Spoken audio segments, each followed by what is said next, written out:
নমস্কাৰ আজি এই ছুটি ভিডিঅ'টিত মই তোমালোকক ক'বলৈ আগবাঢ়িছোঁ আমি ব্যাখ্যা কেনেকৈ কৰিব লাগে কোনো এটা প্ৰশ্ন যদি আমাৰ ব্যাখ্যা কৰিবলৈ দিয়ে তেতিয়া ব্যাখ্যা কৰাটো তিনিটা খণ্ডত ভাগ কৰি ল'বা আৰু সেই তিনিটা খণ্ডত তোমালোকে পেৰাগ্ৰাফ বনাই ল'বা প্ৰথম খণ্ডটিত থাকিব আমাৰ প্ৰসংগ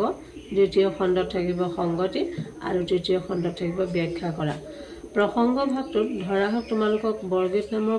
কবিতাটিৰ পৰা তোমালোকক ব্যাখ্যা কৰিবলৈ দিয়া হৈছে তেতিয়া তোমালোকে লিখিব পাৰা যে উল্লেখিত কবিতা ফাকি আমাৰ শ্ৰী শ্ৰী মাধৱদেৱৰ দ্বাৰা ৰচিত বৰগীত নামৰ পাঠটিৰ পৰা তুলি দিয়া হৈছে দ্বিতীয় খণ্ডত থাকিব সংগতি ভাগত তোমালোকে লিখিব লাগিব উক্ত কবিতা ফাকি কবিয়ে হৰিক উদ্দেশ্যি কৈছে বা কোনে কাক কৈছে যদি কোনে কাক কৈছে সেইটো আমি বিচাৰি নাপাওঁ তেতিয়ালে লেখকে কি প্ৰসংগত কথাখিনি কৈছে সেইখিনি লিখিলে হ'ব আৰু ব্যাখ্যা কৰা অংশটো তোমালোকে যেতিয়া লিখিবা খুব ভালকে কথাখিনি বুজি লবা বুজি লৈ সেই ব্যাখ্যা কৰা অংশটো তোমালোকে বুজা ধৰণে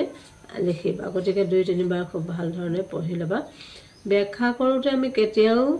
বা কোনো এটা প্ৰশ্ন উত্তৰ লিখোতে কেতিয়াও নিজে বুজি নোপোৱা শব্দ তোমালোকে ব্যৱহাৰ নকৰিবা কাৰণ তেতিয়া হয়তো বুজি নোপোৱা শব্দ এটাই তাৰ সম্পূৰ্ণ অৰ্থ উল্টা হৈ যাব পাৰে বা উত্তৰটো তোমাৰ লিখাত অখনি কৰি দিব পাৰে সেইবাবে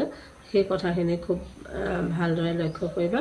আৰু যিখিনি কথা লিখা স্পষ্টভাৱে পেৰাগ্ৰাফটো আমি চেঞ্জ কৰি যদি ব্যাখ্যা কৰা এটা কৰোঁ তেতিয়াহ'লে তাত থকা 3 নম্বৰ বা 4 নম্বৰ আমি সম্পূৰ্ণ পাবলৈ সক্ষম হ'ম ধন্যবাদ